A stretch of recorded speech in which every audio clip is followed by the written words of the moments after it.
The stadium was already shaking before Bruno Mars even touched the stage. In Toronto, thousands of fans inside Rogers Stadium erupted into deafening screams as the opening act unexpectedly turned the night into a full-scale spectacle long before the headliner appeared.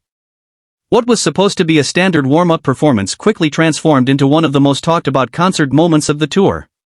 As lights flashed across the packed venue and bass thundered through the stadium speakers, the energy inside Rogers Stadium reached levels few expected so early in the night. For many fans, the emotional explosion began the second DJ Pee-wee, the performance alter ego of Anderson Paak, stepped onto the stage alongside rising star Leon Thomas. The reaction was instant.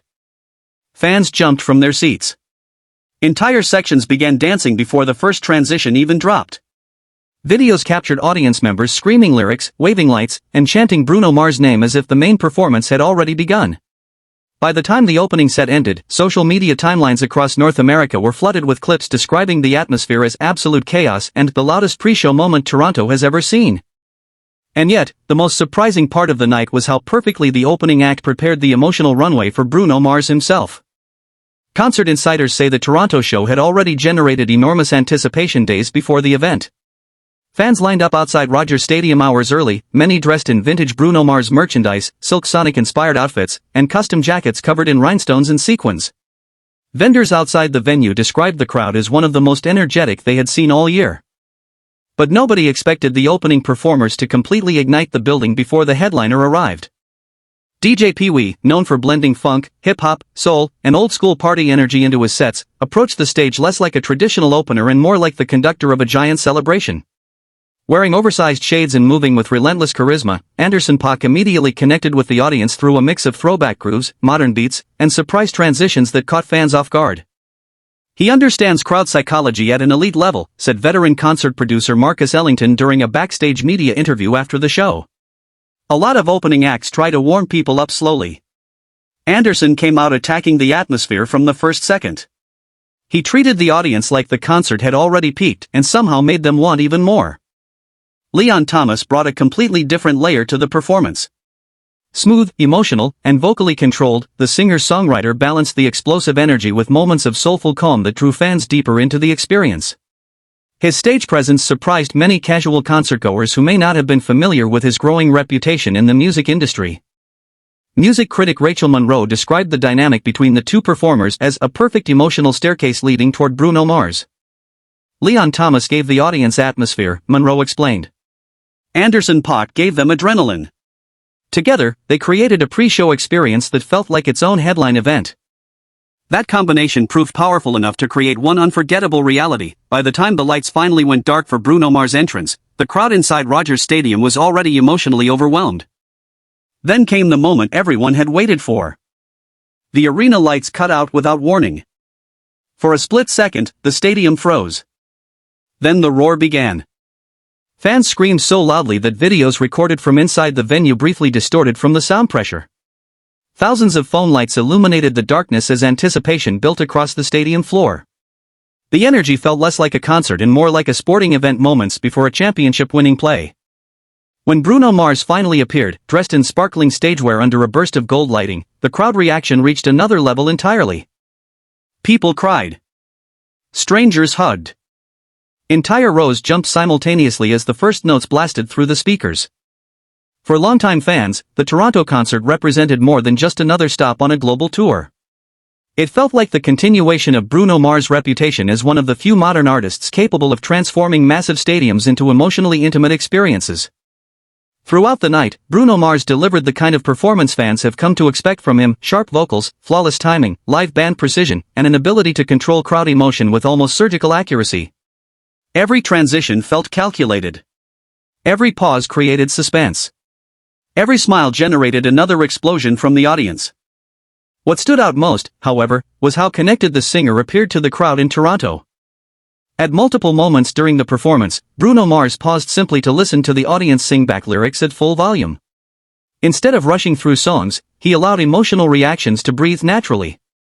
Fans could be seen openly crying during slower sections while others danced non-stop during the funk-heavy moments inspired by Silk Sonic's retro sound. Entertainment analyst David Klein believes the emotional pacing of the Toronto concert was intentional. "Bruno Mars understands something many artists forget," Klein said. People don't just buy tickets for music anymore. They buy tickets for emotional memory. Every section of the show in Toronto was designed to create moments fans would replay online for weeks. That strategy appears to be working. Within hours of the concert ending, clips from Rogers Stadium spread rapidly across TikTok, YouTube Shorts, Instagram Reels, and X. Several fan uploads featuring the opening act gained hundreds of thousands of views overnight, with viewers stunned by how intense the crowd reaction became before Bruno Mars even appeared. One viral video captioned "Toronto lost control before Bruno came out" showed entire stadium sections dancing during Anderson Paak's DJ set while security staff struggled to keep aisles clear. Another clip focusing on Leon Thomas captured thousands of fans waving lights during a soulful performance that many online users called unexpectedly beautiful. The online response highlighted something increasingly important in modern live entertainment: opening acts are no longer treated as background noise. In many cases, they now serve as critical emotional architects for the entire night. That evolution is especially important in the world of Bruno Mars concerts, where expectations are almost impossibly high. Fans entering a Bruno Mars show already anticipate elite vocals, choreography, and showmanship. The challenge becomes creating momentum strong enough to match the superstar's reputation before he even appears. In Toronto, DJ Pee Wee and Leon Thomas managed to accomplish exactly that. According to fans interviewed outside Rogers Stadium after the event, the emotional escalation felt almost cinematic. "It didn't feel like waiting for Bruno Mars," said one attendee from Mississauga. "It felt like the concert started emotionally the second the opening act walked out." Another fan described the atmosphere as dangerously loud. "I've been to huge concerts before," she said. "But the energy before Bruno appeared honestly shocked me. People were screaming like the final song had already happened." Industry observers say that level of emotional investment explains why Bruno Mars continues to dominate the live performance conversation despite increasing competition across the touring industry. Unlike many artists who rely heavily on visual effects or massive stage gimmicks, Bruno Mars remains deeply dependent on performance fundamentals: charisma, rhythm, timing, live instrumentation, and crowd connection. The Toronto show reinforced why those skills continue to separate him from much of the modern pop landscape. Even subtle moments became major crowd reactions. A simple smile toward one side of the stadium generated screams. A pause before a chorus triggered audience-wide anticipation. A dance break instantly became social media content. That level of audience responsiveness only intensified because the opening act had already elevated the building's emotional temperature long before the main performance began. Behind the scenes, concert staff reportedly recognized early that Toronto's crowd was unusually intense. Multiple venue workers noted that audience noise levels during the opening performances exceeded expectations typically associated with headliner arrivals.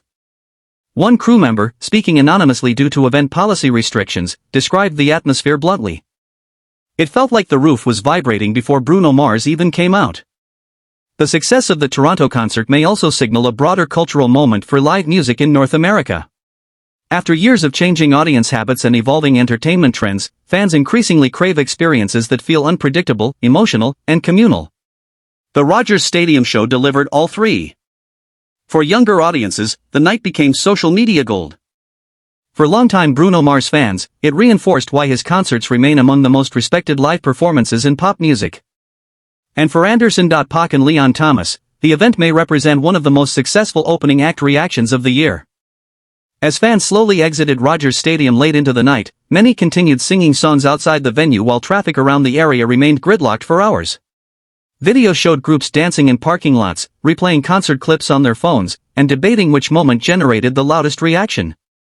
Surprisingly, many pointed back to the opening act.